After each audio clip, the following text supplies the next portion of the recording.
வணக்கம் குழந்தைங்களா. இன்னைக்கு நம்ம என்ன கதை பார்க்க போறோம்னா, சமையல் அறையில நடந்த காய்கறிகளோட கலாட்டா பத்தி தாங்க. ஒரு அம்மா சாம்பார் வைக்க காய்கறிகளை எடுத்து வச்சிருக்காங்க. சமையல் கூடை நிறைய காய்கறிகளால் நிறைந்திருந்தது. அந்த கூடையில இருந்த எல்லா காய்கறிகளும் பெருமை புடிச்சு பேச ஆரம்பிச்சாங்க. முதல்ல கேரட் பெருமையா சொன்னது, என்னை பாருங்க, ஆரஞ்சு கலர்ல அழகா இருக்கேன், சாப்பிட இனிப்பா இருப்பேன், அதனால எல்லா பிள்ளைகளுக்கும் என்னை தான் பிடிக்கும், அதனால நான் தான் முக்கியமானவன் என்று சொன்னது. அது கேட்டுக்கிட்டு இருந்த உருளைக்கிழங்கு உருண்டு உருண்டு சிரிச்சு கொண்டே சொன்னது, அடடா, நான் இல்லாம சாப்பாடு சமைக்க முடியுமா? சாம்பார், கூட்டு, சாப்பாடு எல்லாத்திலும் நான் தான் தேவை என்று சொன்னது. உடனே பக்கத்தில் இருந்த சிவந்த தக்காளி பெருமையா சொன்னது, சரி சரி, ஆனா சாப்பாட்டுக்கு சுவை வரணும்னா நான் தான் வேணும், நான் இல்லான உங்க சாப்பாட்டுல சுவை போயிடும் என்று சொன்னது.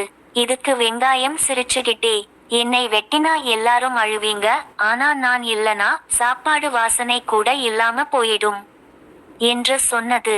இதை கேட்டுட்டு இருந்த மற்ற காய்கறிகளும் சண்டையில் சேர்ந்துட்டாங்க. கத்திரிக்காய் சொன்னது, நான் ராயல் சுவைக்கு ராஜா, என்னுடைய சுவை தான் சாப்பாட்டுக்கு முக்கியம் என்றது.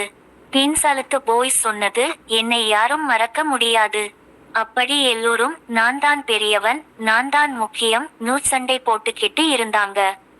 அந்த சமயம் அம்மா சமையலறைக்கு வந்தாங்க.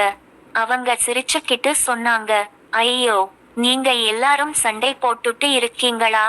உண்மையா சொல்றேன், உங்க எல்லாரையும் சேர்த்தால்தான் சாப்பாடு சுவையாகும் அப்படின்னு சொல்லிட்டு அம்மா எல்லா காய்கறிகளையும் சேர்த்து சுவையான சாம்பார், கூட்டு, கறி பண்ணினாங்க.